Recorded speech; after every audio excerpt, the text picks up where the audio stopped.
Mr. Douglas. Thank you, Mr. Chairman, and thank you all for being here and the courage it took to come forward and again, the sacrifice that each of you have made. I serve on the National Security Subcommittee for the Financial Services Committee, so I really want to stay in the national security lane, if I may.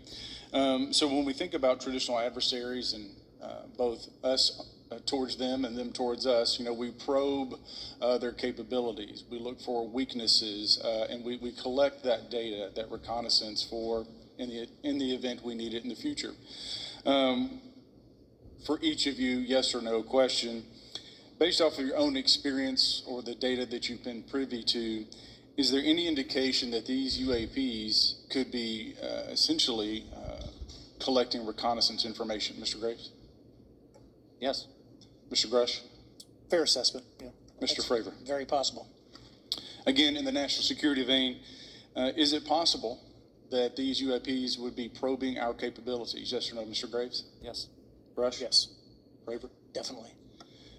Is it possible that these UAPs are testing for vulnerabilities in our current systems? Yes. Yes, possible.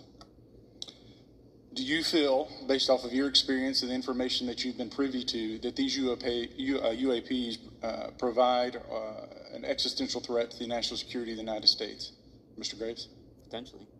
Yes, sir, potentially. Same answer, potentially. Yeah, I'd say Fravor? definitely, potentially. Mr. Graves and Fravor, in the event had become hostile, would you have had the capability to defend yourself, your crew, your aircraft? Absolutely not. Sir? No. Is based off of the information that you've been privy to, is there any indication that these UAPs are interested in our nuclear technology and capabilities? Yes. By external observation, sure, that could be a fair assessment, yeah. Yes. Is there any indication that the Department of Energy is involved in UAP data collection and housing? I don't have an answer. I can't confirm or deny that in a public setting. And could you do it in a secure setting? Yes. Mr. Fravor? No, I don't know.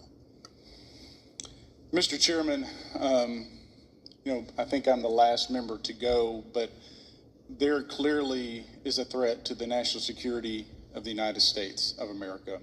As members of Congress, we have a responsibility to maintain oversight and be aware of these activities so that, if appropriate, we take action. I would encourage the chairman to demand that we have any and all, but in particular Mr. Grush, talk to us in a skiff. And if that access is denied, I will personally volunteer to initiate the Holman Rule against any personnel or any program or any agency that denies access to Congress. Mr. Chairman, with that, I will yield the remainder of my time to my fellow colleague from